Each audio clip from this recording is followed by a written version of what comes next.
بسم اللہ الرحمن الرحیم۔ السلام علیکم ورحمۃ اللہ وبرکاتہ۔ دوستوں، ایسے اسلامک واقعات سننے کے لیے ہمارے چینل کو ضرور سبسکرائب کریں۔ 70 صحابہ کے شہادت کا بدلہ۔ یہ بات ایک حقیقت ہے کہ حضور صلی اللہ علیہ وسلم یا مسلمانوں نے لڑائیوں میں کبھی پہل نہیں کی، بلکہ جس حد تک بچا جا سکتا تھا بچنے کی کوشش کی۔ البتہ مشرک، بت پرست اور یہودیوں کا حال یہ تھا کہ وہ اسلام اور مسلمانوں کو مٹانا چاہتے تھے، اس لیے بے وجہ کسی معقول وجہ کے بنا مسلمانوں سے جا الجھتے تھے۔ حضور صلی اللہ علیہ وسلم کے زمانے میں جتنی لڑائیاں ہوئیں، سب کی شروعات کفار کی طرف سے ہوئی اور مجبوراً مسلمانوں کو اپنی حفاظت میں لڑنا پڑا۔ جب بنو نذیر کا قلعہ جیت لیا گیا اور مسلمان مدینہ واپس آ گئے تو خبر سنی کہ بنو محارب اور بنو سالوہ کے قبیلے شرارت اور فساد پر تلے بیٹھے ہیں اور وہ بہت جلد مدینے پر حملہ کرنے والے ہیں۔ یہ دونوں قبیلے غطفان کی شاخیں تھیں، جو علاقہ نجد میں آباد تھا۔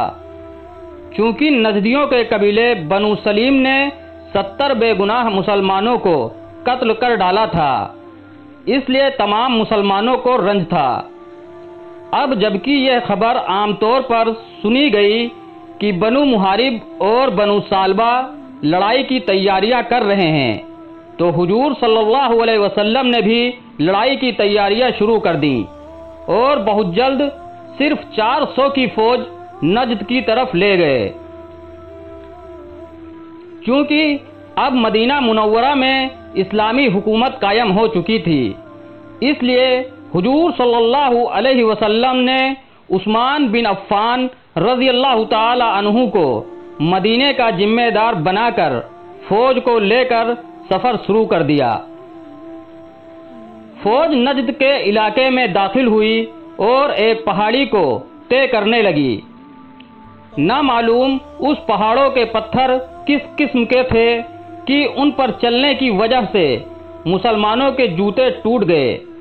مجاہد ننگے پیر چلنے لگے، پر جب پاؤں زخمی ہونے لگے تو انہوں نے پاؤں پر کپڑے لپیٹ کر سفر کا مرحلہ طے کیا۔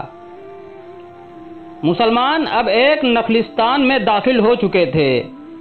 اس نخلستان میں کچھ مشرک موجود تھے جو ادھر ادھر کچھ تلاش کرتے پھر رہے تھے۔ وہ مسلمانوں کو دیکھ کر بہت گھبرائے اور انہوں نے بھاگ جانے کا ارادہ کیا۔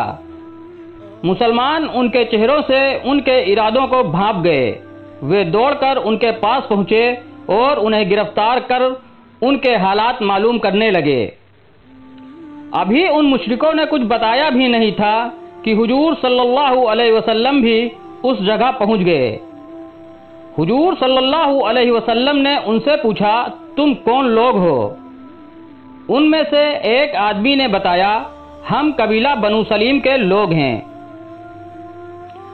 آپ کے چہرے پر کچھ سختی آ گئی۔ پوچھا، اسی قبیلہ بنو سلیم کے جس کے لوگوں نے 70 بے گناہ مسلمان شہید کر دیے ہیں؟ اسی قبیلے کے اس آدمی نے سر جھکا کر کہا، جی ہاں، لیکن حضور صلی اللہ علیہ وسلم ہم بے گناہ ہیں۔ ہم قسم کھا کر کہتے ہیں کہ ہم اس بزدلانہ اور وحشیانہ قتل میں شریک نہ تھے۔ جب مسلمانوں کو معلوم ہوا کہ قبیلے کے لوگ ہیں جس نے 70 بے گناہ مسلمانوں کو نہایت بے دردی سے قتل کر ڈالا تھا، تو سب جوش و غضب میں بھر گئے اور غضبناک نگاہوں سے انہیں دیکھنے لگے۔ بنو سلیم کے ان آدمیوں نے مسلمانوں کی گیج بھری نگاہیں دیکھیں تو وہ اپنی زندگیوں سے مایوس ہو گئے۔ حضور صلی اللہ علیہ وسلم نے پوچھا، تم یہاں کیا کر رہے تھے؟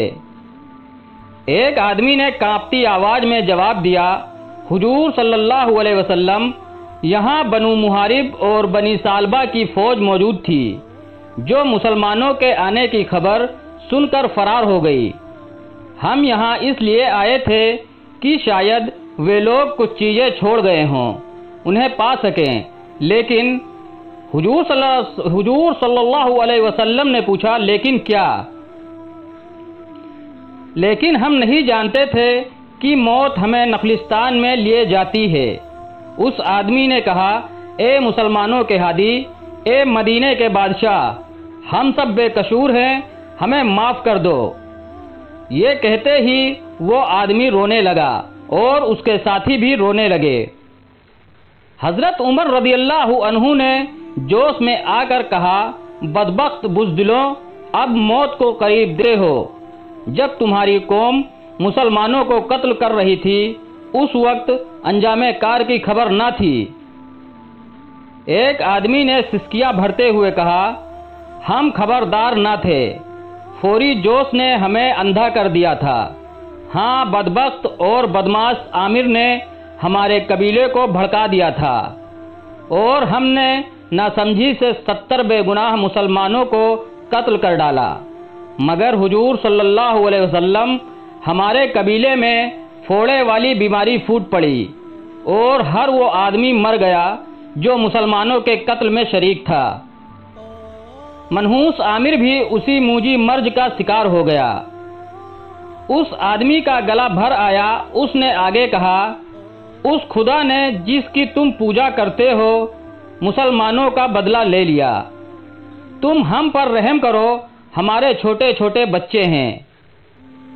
حضرت ابوبکر رضی اللہ تعالی عنہ کو طیش آ گیا، بولے، بدبختو، اب روتے ہو، موت کو قریب آ گئی ہے۔ حضور صلی اللہ علیہ وسلم نے فرمایا، نہیں صدیق، انہیں کچھ نہ کہو، ان کے قتل کرنے سے کیا فائدہ، ان کے بچے یتیم ہو جائیں گے۔ حضرت علی رضی اللہ تعالی عنہ بولے، حضور صلی اللہ علیہ وسلم اس قدر خدا ترسی، حضور صلی اللہ علیہ وسلم نے فرمایا، ہر اس آدمی پر جو رحم کی طلب کرتا ہو مہربانی کرو، خاص طور سے ان دشمنوں پر جو عاجزی دکھائیں، یہ بھی ایمان کا ایک حصہ ہے۔ کرو مہربانی تم اہل زمیں پر، خدا مہرباں ہوگا عرش بری پر۔ حضرت علی رضی اللہ تعالی عنہ نے کہا، ہم حضور صلی اللہ علیہ وسلم کے فرما بردار ہیں، جو حکم ہوگا ہم اس کی تعمیل کریں گے۔ حضور صلی اللہ علیہ وسلم نے فرمایا، انہیں آزاد کر دو۔ بنو سلیم والوں کو فوراً چھوڑ دیا گیا، وہ دعائیں دیتے ہوئے چلے گئے، کیونکہ یہ معلوم ہو گیا تھا کہ بنو محارب اور بنو سالبہ فرار ہو گئے ہیں، اس لیے اسلامی فوج وہاں سے واپس ہو گئی۔ جزاکم اللہ خیر۔